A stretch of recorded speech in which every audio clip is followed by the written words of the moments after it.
What's your most insane blackout drunk story? When I get drunk, I almost always end up completely naked. And when I say completely naked, I mean that I take off everything. I can't even keep a necklace or ring on. I'm not shy as it is, and the alcohol only makes it worse. Well, I guess that's depending on your point of view.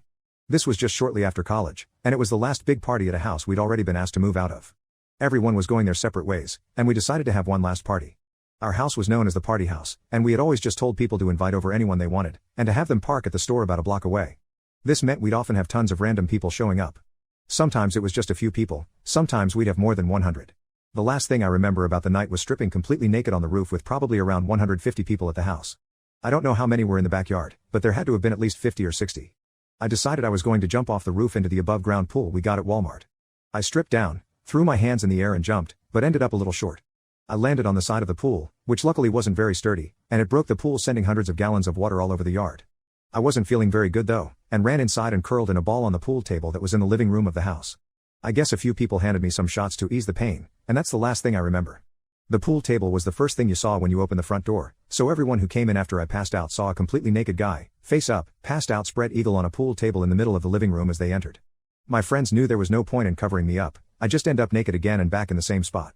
Apparently I was on that table for a good 5 or so hours, passed out, completely naked.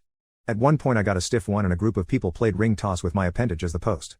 They turned it into a drinking game. I don't know what the rules were, I was passed out. When I finally woke up to piss, I stumbled to the bathroom but it was locked. So, I went into the backyard, and on my way I happened to walk past a mirror. I looked like I had a full body tattoo.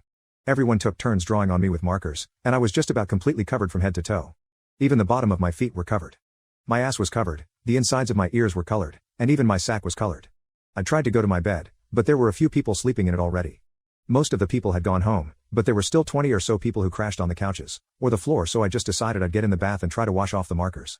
When I started the water, a girl walked in and said I still had a spot on my back that wasn't colored in. She asked if she could finish up the rest, so I turned off the bath and laid down on the floor of my room. I didn't really care at that point, so a few guys and girls ended up drawing on me until I passed out again, this time just back asleep. I didn't know any of them. I only know this happened because a few people took pictures. When the ring toss game happened I hadn't been drawn all over yet. Just a picture of a group of 20 or 30 people around a pool table with me on it, cheering with rings in the air.